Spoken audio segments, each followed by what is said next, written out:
Hello and welcome to another edition of For the Record. I'm Sean Murphy. My guest today is Adam Tyler. He's the head of school for the Jewish Community Day School of Rhode Island. As always, I mentioned when it's the first time a guest is on the show, so welcome to the show. Thank you very much. Thanks for having me. Let's start out by telling everybody what the Jewish Community Day School of Rhode Island is. It is a community day school, which means it is a Jewish day school that's unaffiliated with any particular Jewish denomination. We accept families that are Orthodox, Conservative, Reform, Interfaith, non-denominational, trans-denominational. So long as families have one Jewish parent, we welcome them into our community. We are a progressive school, and we have about 74 students, and we're located in Providence, Rhode Island. What does progressive school mean? That's a great question. So progressive education, I guess traditional education is the way I was brought up at going to public school, and most people sort of columns and rows of seats, the teacher in the front of the classroom, sort of the gatekeeper of knowledge. Progressive schools say that the teacher's job is to be the guide on the side, not the sage on the stage. So the teacher's job really is to activate student learning, to get kids working on projects. It should be hands-on. It should be engaging students' natural curiosity and creativity. There should be students talking.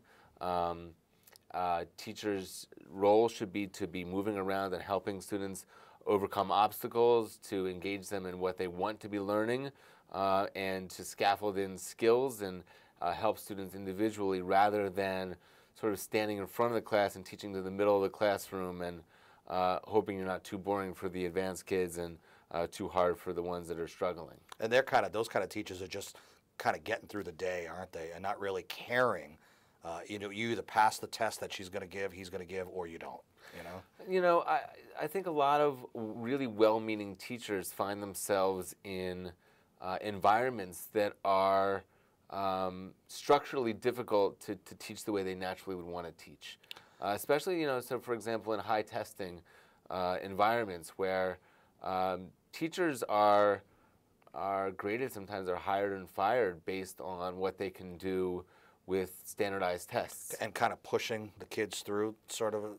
Pushing the kids through, or really drilling and making sure that they become very good test takers, right, and not necessarily very good innovative thinkers, right, or that doesn't critical translate thinkers. To the world, does it? Doesn't. I mean, one of the things that we really want is to be a school that encourages autonomy and agency and independence, because those are the skills that you need as an adult. And many schools, unfortunately, I think, reward obedience and as long as you raise your hand and don't speak until spoken to, well, then you're doing a good job. That's right. And so, and even the students who are asking too many questions or who disagree with something that was said can find themselves in trouble or sent to the principal's office. I think sometimes schools find themselves reducing student creativity and curiosity instead of the other way around. I want to, that kind of leads me into my next question. I want to back out a little bit, and before we get into specifically your school, and talk about maybe the state of education in general in Rhode Island. Talk about that a little bit. And, pro or con, because, different people have different opinions. What do you think? It's a tricky question. I've done a little bit of research, and one of the things I discovered is that Rhode Island is the 7th highest spender in education in terms of states. They spend more than the 7th. They spend $14,000 a year. That sounds good so far. You'd think that's a good thing, right? I think that's a good thing, and yet we're 32nd in terms of student achievement. Oh boy, what happened? Well, I don't exactly know, but I don't want to disparage the public school systems. I mean, as I said before, I think that there's a lot of great people doing great things, and translating that into achievement is harder done than said. And it's not just about spending money. I think one of the things that makes our school different is that we're willing to go way back into the why we go to school. Like, what is our purpose in coming to school. And this is something that we spent time in staff meetings talking about. It's not about, you know, fire drill procedure or sort of the nuts and bolts. We're talking about the very basic questions about education. Preparing you for the world, right? Or In is that essence, the wrong answer? No, I think it is. But I think it's also not just preparing, but giving students a foundation of joy and happiness and confidence to help them live meaningful, thoughtful lives, right? So it's more than just the preparation so they succeed. It's succeed for what? And what does success mean? Yeah, does it mean you have a certain dollar amount in your paycheck? Does it mean you have the split level ranch in the suburbs, that kind of thing? That's right. You know, is that what success means? You know. So one of the things that we believe is that community is part of success. Community gives you a sense of belonging, a sense of meaning, and so we want to be this warm and embracing community, and not just horizontally, right? So there's the people that are in our school and in our community right now, but there's also vertically. Meaning the people that have come before us and the people that will come after us, and sort of our link in the chain. And, you know, we talked about sports before we started, and, you know, who doesn't think about the sports greats, you know, comparing ourselves, not just who's the best in the league right now, but how do you compare against the greatest who came before us? Right. Right? So part of I think, being in a Jewish school, or any type of religious school for that matter, is being a part of a community and part of a tradition, which helps create meaning and happiness in life, I believe. As we start to talk about the school a little bit, let's talk about you first. You're head of school, but what does that mean exactly? And let's talk about your background a little bit. Okay, so I worked in public school for a little while. I worked in other Jewish day schools in New York City. And this is my first headship. Through experience, through the hard knocks, I came to progressive education. I was a middle school teacher, and my first year it was really hard. I loved it, but I struggled. And one thing that I discovered was that kids were going to talk. And I couldn't stop them. No matter how many times you said don't stop talking? It's impossible. So if I wanted to be the center of attention and I needed them to listen to me, I was going to lose. Now, you're talking about in public school, right? This was in private school. Oh, okay. Wow. So they're talking there too, huh? Oh, yeah. Well, it's human development is what it is. It's who we are. We learn by talking. And that's one of the things I discovered. If I could get kids talking about what I wanted them to talk about, then I could stand back and watch them learning. It was incredibly profound. So it sounds like, I know it was hard for you, but there was a payoff at the end if you could accomplish what you wanted to. Absolutely. Yeah. Absolutely. And, you know, teaching is a hard job, and it takes experience. But it's awfully rewarding. That's the reason you get into it, right? It's very rewarding. Yeah. I mean, there's really no experience like when kids say, ah, you know, or when you teach them skills to do something, and then they're doing it, and you're standing back in your classroom watching everyone at work with something you taught them to do, and not saying anything, not writing on the board, and not saying be quiet, and not saying do this, do that, but just watching your kids working on something that they just learned is amazing. Do they discover like what your particulars are as far as them getting a good grade? Is it them simply showing you, just like you said, if you can kind of sit back and watch and observe and see something being accomplished? You know, I don't know what your philosophy is on grading, but you know. Well, grading's interesting. I mean, that's another thing that our school has really sort of looked at, the why of. Grading should not be to pit kids against one another and say who's the best, who's the worst, who's going to Yale, who's going to community college. School. You know, like it's about giving valuable and useful feedback to students and parents so that they can grow and be more successful. So, for example, we're getting rid of letter grades this year. First time? Yes. Well, first time for our upper elementary school. And the reason is because letter grades, in essence, we've always written narratives. But you know, anyone who's ever gone to a restaurant and looked straight over at the prices before what the food was knows what I'm talking about. If you look at the grade, basically an entire year or a semester of a student's work is reduced to the stroke of a pen. It's meaningless. I mean, one student who gets 75, 75, 75, 75 gets the same grade as a student who got 100, 100, 100, 0.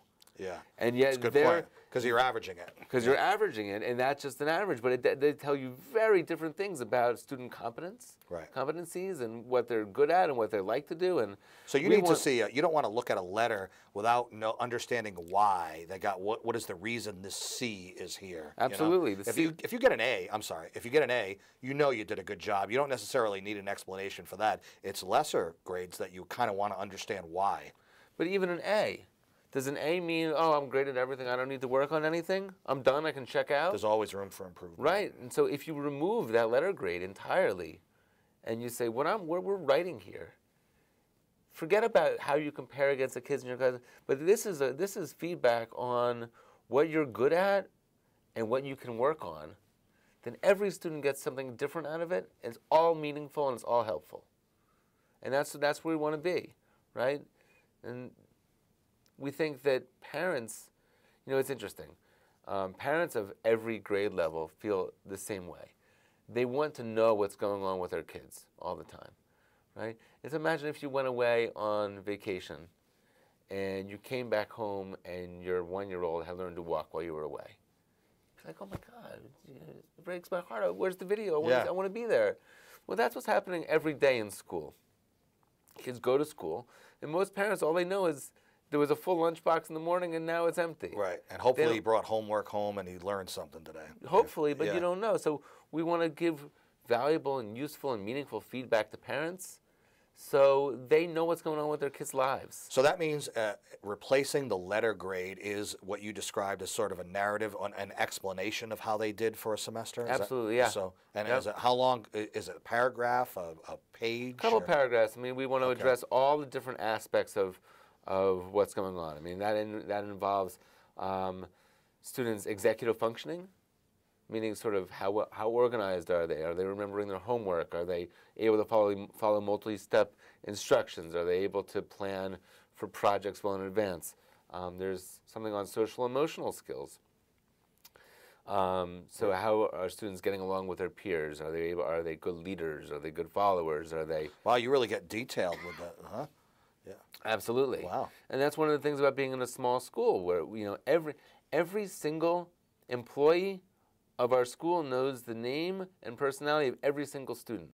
So this is a perfect time for a break. We'll do that. I want you to give the website out so people can go and learn more. Okay, it's www.jcdsri.org. All right. Adam Tylov is the head of school for the Jewish Community Day School of Rhode Island. We will take a break and come back. I'm Sean Murphy. This is For the Record. Stay with us.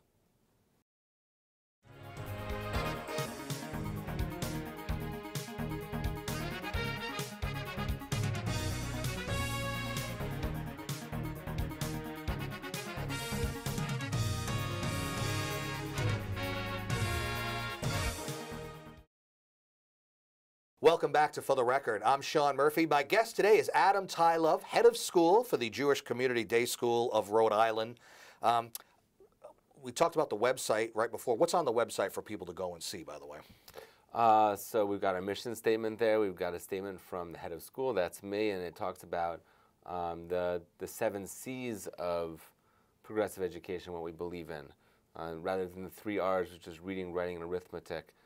We've really broken things down into 7 C's, which involve critical thinking, communication, compassion, community. So I think that's worth a read. You can also learn about our curriculum, about our tuition, about tuition assistance, and get a peek at our blogs as well. As kids enroll and come into your school and you are discovering them, you mentioned in the last segment that you know the personalities of all the kids. There was a story that you told off the air before we went on, and it's kind of disturbing in the sense of their lack of knowledge of religion. You told the Noah's Ark story. Can you tell that for us?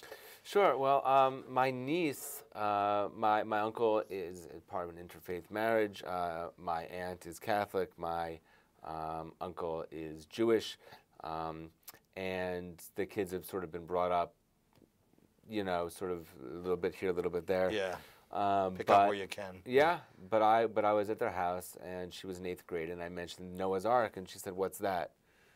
So she just had never heard the narrative of Noah's Ark, and I think it's one of the interesting things about public school is the tenderness of teaching religion, and the fear of getting into Bible, what counts as religious education, what's historical, and we use these stories as sort of constant fodder for critical thinking, for understanding symbolism and imagery, and as sort of paradigms for Western thought.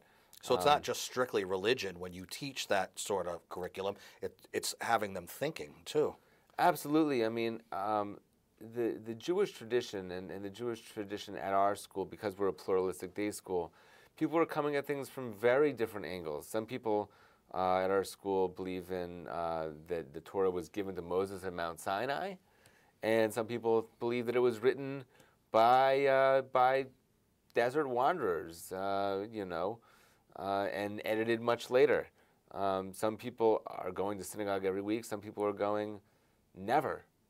And so you get a tremendous variety of belief and of understanding of these stories. And one thing that I love about the Jewish tradition is that we believe in inquiry and argument. Argument That's is healthy. We hope so. Yeah. We've been around now for thousands of years, so it's still working for us. Yeah. You know, there's this idea of 2 Jews, 3 opinions. Right. So we want to use these stories and argue about them and think about how do you argue with someone in a respectful way. Right. How do you Unfortunately, the world has showed us, you know, religion and disagreement. You know, the very disrespectful way is what they do: go to war. You know, unfortunately. Unfortunately. Yeah. But often people want to say religion causes more harm than good in the world. I simply believe that religion is a force of good in the universe, and that it makes me a better person, and that you know, we need opportunities for reflection and thinking about how to become better people. And when someone goes to war over religion, it's their intolerance that they're, you know. yeah, and there's other issues. There's intolerance, and there's power, and there's money, and there's fear, and there's a whole lot of things that happen. But religion in and of itself is a human expression of a will to be better and to be good and to be godly. And I think that's Gives you a moral great. compass too, you know, Yeah. a sense of right and wrong, you know, which we need to be a civilization. Otherwise, you know, it breaks down. Yeah. You know? And by the way, the Noah's Ark story with the kid, speaking as a Catholic, that is taught in pretty much all religions. So the fact that, you know, they didn't know that is very disappointing, you know, a basic story like Noah's Ark. So it's sad, but, you know, you can only work with what is put in front of you, I guess, right? Yeah, I just think that we should be learning all these stories as well. I mean, we should be learning Aesop's fables, which we learn those as well, right? I mean, just because they're Greek doesn't mean we don't learn them. I mean, that's a tremendous, any kind of teaching, that's tremendous history right there when you're talking about the Greeks, you know. And there are also there's the expressions. This is the artwork and the movies and the Culture. The culture. It's Western culture. It's important to learn it. When you're learning, one of the things I have in my notes here is dual curriculum. What does that mean? Good question. So we have the general studies curriculum, which is about 60% of the time that students are in school, and that's going to be your reading and your writing and your arithmetic, your science, all the things that you would get in any school. And then about 40% of the time is our Jewish studies curriculum. That's about 20% studying of Bible and of Jewish holidays. It involves some time of prayer and learning skills and prayers and thinking deeply about what these prayers mean, so doing them and also reflecting on them. And it involves Hebrew language instruction. And we think that that's great for kids' brains. I mean, to start learning a language early on in life is really important in terms of giving kids the elasticity of mind and to be able to learn languages later on. And also being able to live complete, fully functional Jewish lives, being able to read Hebrew fluently is sort of the key skill to American Jewish synagogue life. And so we want to give kids the option, if they choose to want to have a synagogue life as part of their future, we want to make sure that they've got those skills to be able to do so. Can religion and science coexist peacefully? Of course. And there's many ways to do so. It's interesting, if you ask... I love this topic, by the way.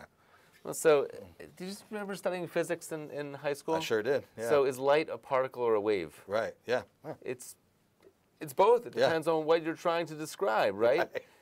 So, and most people will tell you light's both a particle and a wave. So if we can see things two different ways in physics, how come we can't do it in religion?